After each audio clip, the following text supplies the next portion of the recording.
your name is so? I said, wow, your name is very hypo. My name is Otapia.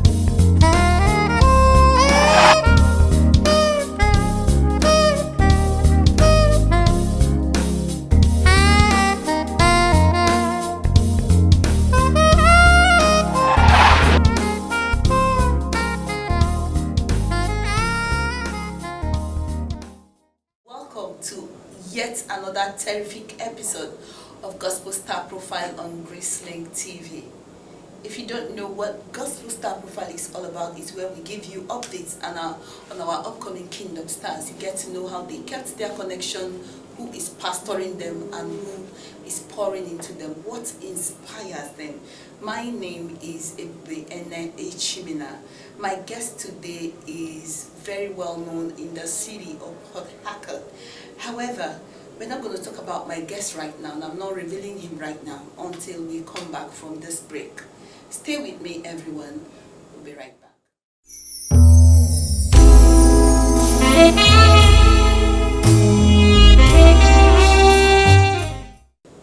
Welcome back, everyone. My name is Ebubechi, and you're watching Gospel Star Profile. If you're just tuning in, I have a guest with me in the studio, like I said earlier, and he is well known in the city of Port Harcourt, and he is a gospel minister.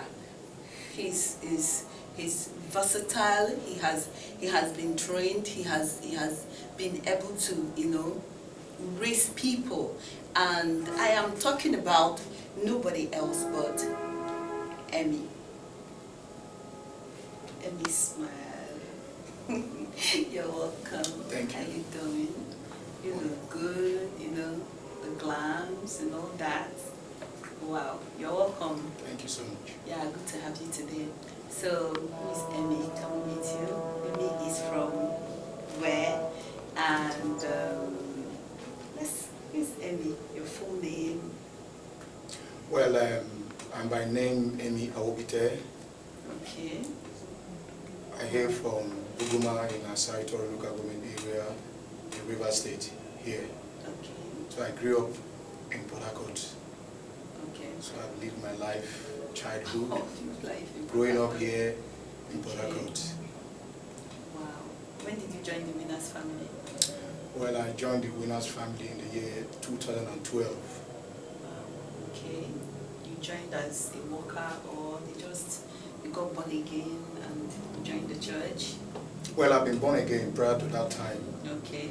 But by divine prompting, I was able to make my way, find my way within the Winners family because of God's divine direction for a particular time in my life that I need to make progress in that regard. So I need to take that step.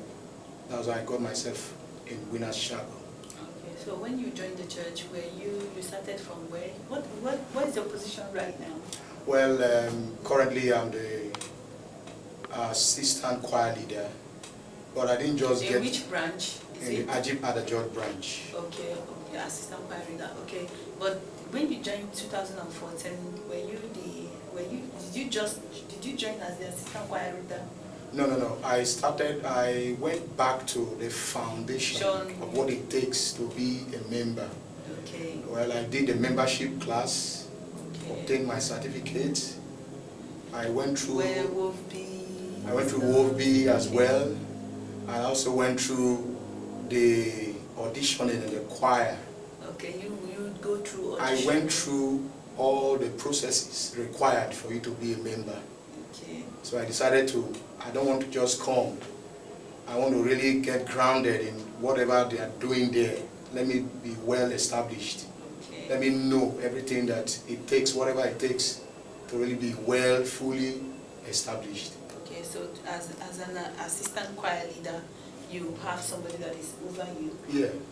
And you take instructions from. Very well. It's not like you don't take independent instructions. No. One of the things that by the special grace of God has really helped me is humility.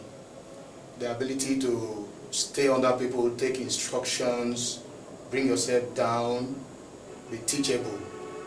So Okay. if you have that spirit in you, you want to stay down so that you can also become the leader tomorrow. You can also set an example.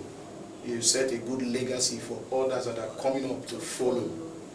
You said, I want to know, what does it take to be an assistant choir leader?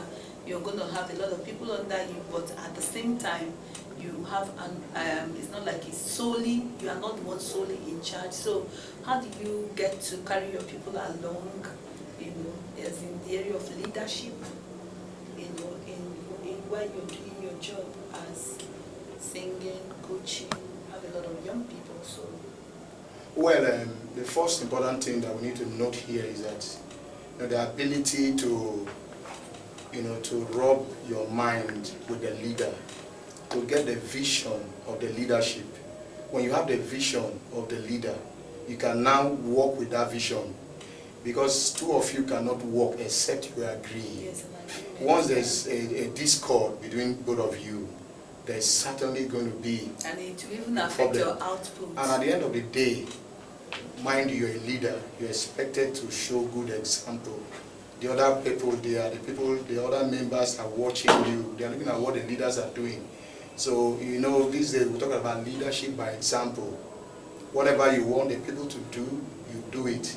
So in other words, carrying the people entails bringing the vision of the leader, bringing the virtues of the leader, bringing the desire of the leader. Whatever the leader, you have rubbed minds with her, their plans, the programs, what she wants to achieve per time.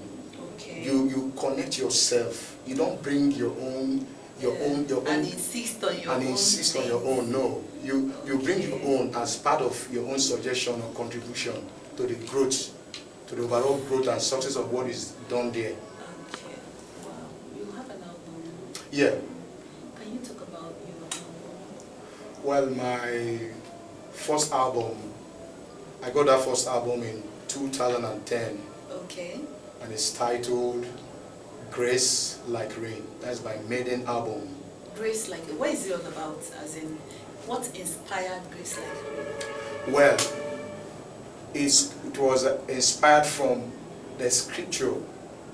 Apostle Paul says that we are nothing by the grace of God. You are nothing.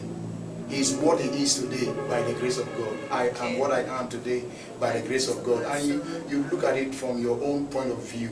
There are times you go through life situations and you find out that, ordinarily you wouldn't have come out through. But by the grace of God, you find out that you find yourself, you would have been involved in accident, but his grace sustained you. You find yourself that sometimes you would have been hospitalized. Sicknesses and diseases around you. People are complaining, people within your same environment, people that go through what you go through. So many things. But just find out that grace envelops you and makes you separated, makes you different, makes you set apart. Emmy is preaching. Okay. Okay. So I want you to talk about some of the challenges you've had in the process of producing your album. Because I know there are a lot of people that is watching us, and they will want to know how you were able to navigate those times so that they can get something from this. Well, the challenge here, okay. There are so many challenges, as you can see. But first of all, for you to really get the right inspiration, that is one. For you to produce a song. Hold on. Why did you say that? For you to get the right inspiration, because I know that word is coming from somewhere, so I actually want you to talk about it. What's that? All right. I see a lot of times people get out there and just sing. They have the voice, they may have the resources, they may have the personnel, whatever it takes to get the song done. They may have everything at their disposal. Okay. But when you lack the requisite inspiration, you find out at the end of the day, it comes out and it does not really fit in. It doesn't really suit the purpose. It doesn't really touch the lives it is meant to touch. Not impactful. It is not impactful. Okay. And okay. So it's a very critical challenge that a lot of people out there go through.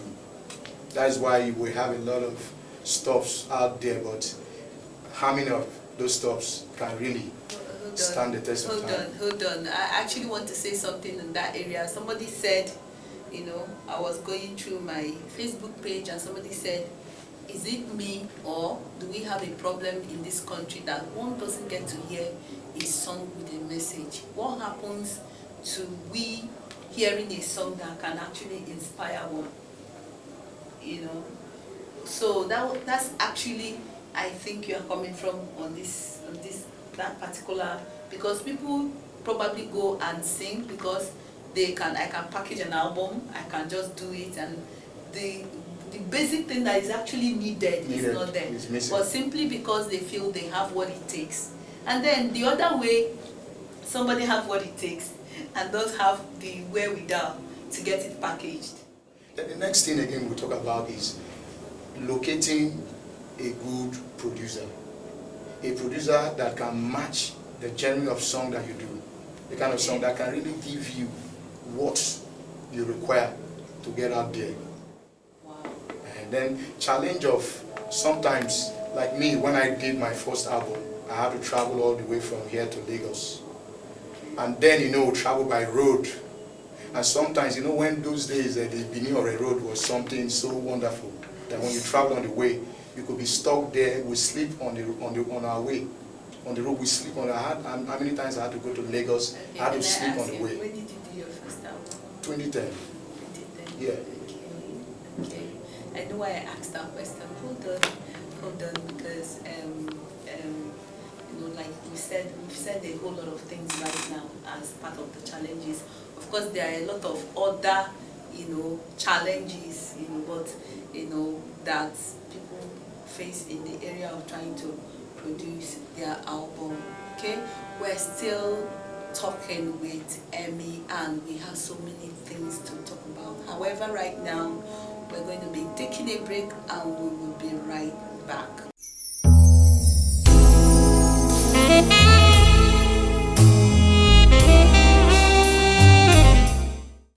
Welcome back. My name is Ebubechi. So right now, this segment, we are going to be taking what I call the word test. And in the word test, he's going to give us scriptures that have inspired him, scriptures that has kept him going, scriptures that have picked him up those times he needed them. So right now, we are you, Mr. Emmy. So. Alright, Psalm 121 verse 1, it says, I will lift up my eyes to the hills, from whence cometh my help. My help comes from the Lord who made the heavens and the earth. Okay, that's the scriptures that does what for you? The scripture, when everything fails, when men around you fail you, you can always put your eyes and your trust in Him. You're sure that God, your help, will always be there for you. Number 2, inspiring scripture. He said, I am the Lord, and the Lord Almighty. Is there anything too hard for me to do? That is. So. Jeremiah 33. You already said it. I should have said it. I just gave him the scripture, okay? Well, it doesn't matter how big that situation confronting you is. Okay. There is nothing too hard for God to do. And you can be sure, if you're with Him, there's certainty that you're going to come out true. And the scripture that inspires you. There's this scripture that makes you know. Sometimes, whether we like it or not, you feel as if, this thing, maybe I don't really have it. Why am I bugging myself?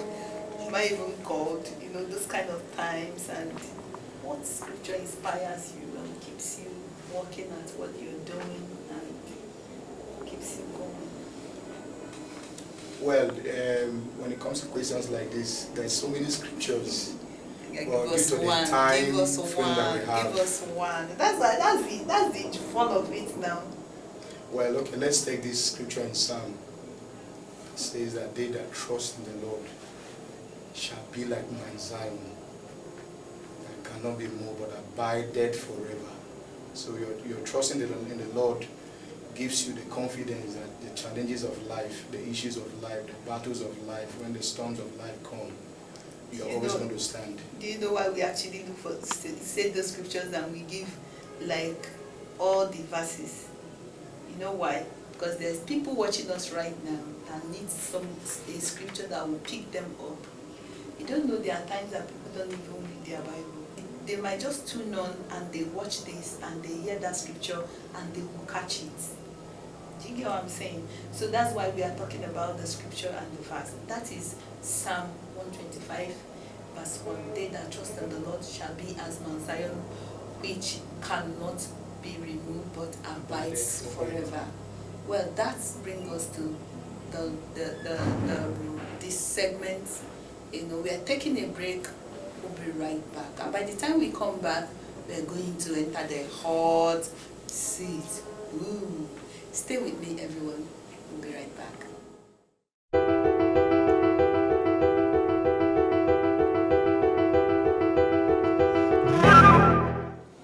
Welcome back.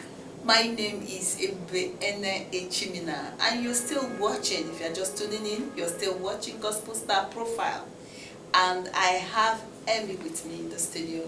Now we have gotten to the final segment of the show, and this is where we are going to put him on the hot seat. He's going to tell us those things he wouldn't want to ordinarily talk about. So we're going to find out right now, okay? So, Emmy, you're going to say after me, I promise. I promise. To tell the truth. To tell the truth. And nothing but the truth. And nothing but the truth. So help me God. So help me God. So, Emmy, how did you meet your wife? I met my wife in the program. That was in 2010. So can you tell December us? 14th. December 14th? Yes. Okay. Okay, I thought you wanted to say February 14th. No. So how did you propose, you know? No, wait, before you say that, don't tell us that God gave you a scripture, you know, and after reading the scripture, you then said, God is telling me, don't go there. Just tell us how you proposed. Well, that day, Okay. I met her. It was a program I went to minister there. Okay. So she was actually the usher there. So I just found myself, I passed. I saw somebody. Smiling. The person is just looking as if the person is an angel. Wow. So I decided, oh my God. I decided that within me, I want to inquire. You want to see this angel? To know who this person is. So in the process, I had to go meet her before the program started. I had to go and meet her. Ah, that was fast. I had to go and meet her just to ask her a few questions. Okay. So which she was somehow, she was not too okay to give me information about herself. Okay. But along the line, after my administration, I still insisted to go back because I had to leave for another program.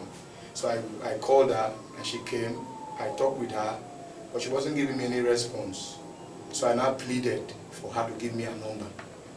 So reluctantly, she just gave me a number. We got along for some time, like 3 months.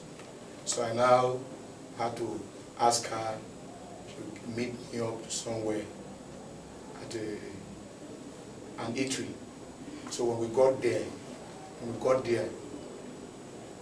we just got talking. From there, I had to propose to her. I had to propose to her. Okay. Okay. So when I proposed to her, she did not give me any answer. In fact, she told me that she had other men that are around her, that are people that have already come in for her hand in marriage. So it was very difficult for her to even say a word to me. So that's how we left that day. But we kept on going on.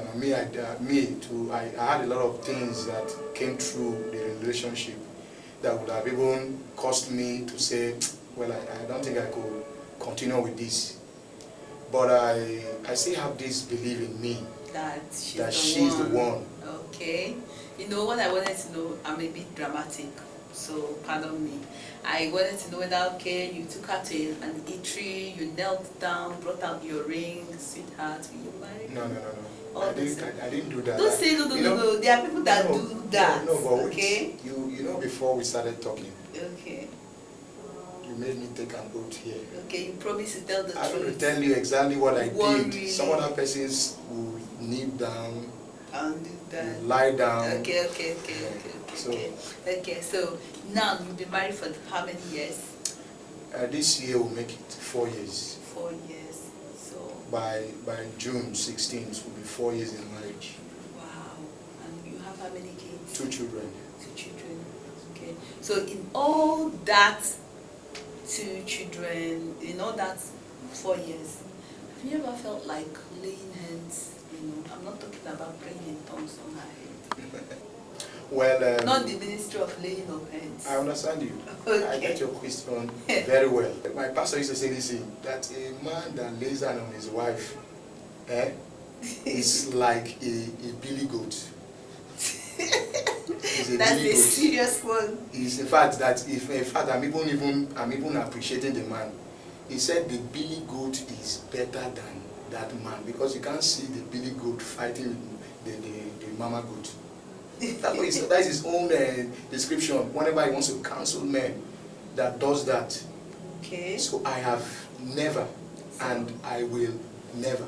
Wow, that's amazing. That's a wonderful one. That's a huge. That should be a huge encouragement to everybody, watching this program. But I also want to ask this other question: how many, probably your ministrations take you out of town? Yeah. So how do you pick up on your communication? And maybe you come back and we're like, okay, sweetheart, let me just hang out with you, stuff like that. How do you do it? Well, I really want to appreciate my wife for that, for the ability for you to really take this time out is really not easy. For me, when I travel, most times I find out because she can't, once immediately I travel, she can't sleep on that our bed. Okay. She will be like, I'm not around, so she can't be herself, and that's how we'll be communicating on phone. As I'm traveling away, okay, I'm calling her. When I get where I'm going to, I call her. When I'm going for my administration, I call her. After my administration, I call her. Before I sleep in the night, I call her. So we must make sure we maintain communication effectively, not just effectively, so that you don't create a vacuum. Okay. She's back there. Most times she's praying for me. She's wishing me well. She's praying that my administration will carry God's power and anointing. Wow. And things will happen. That I will come back with testimonies. So I should be able to communicate with her as well. Our spirit to connect with one another. Hold on. Where I'm going is now you do that, you go out, she's there, and then you come back and you pick up your relationship. Like, was there times that you are like, okay, let me take you out, you people do things together. Kids, we take the kids, we give it to one of our neighbors or a family. We need to spend time together. Well, very well. Most times what we do is that my mom stays close to where I live. Okay. So it makes it very easy for us to just take the kids down there and give to my mom. She'll stay with them, then we could just... Hold on. I actually want to talk about this because this is very, very important. Sometimes you're in the ministry and a whole lot of people, they travel and they come back, they travel and come back, and the wife is bored, and sometimes she might not really know how to express to you that she's bored. So I'm trying to make our viewers see that you can do that and still come back and pick up your relationship and make it what it's supposed to be, in spite of some of those spots of absence that comes when you are not around. It's been wonderful talking with you, Emmy. Thank you. Seriously. Now, can you give us your full name? All right, my name's Emmy Ebubechi, but I'm fondly known in my music as Emmy Grace. Emmy Grace, because I wanted you to have that time to say that word, Emmy Grace, Emmy Grace, Emmy Grace. It's been so wonderful, being with you today. Has been really wonderful. Thank you so much. We have learned so much, and I know that our viewers, they have learned so much. They've enjoyed themselves. I want to say a very big thank you for staying with us in this program. We will love to hear from you, and for sponsorship details, you can contact us so that we can talk about it. Okay, my name is Ebubechi, and I will love to still be with you same time, same station next week. Thank you.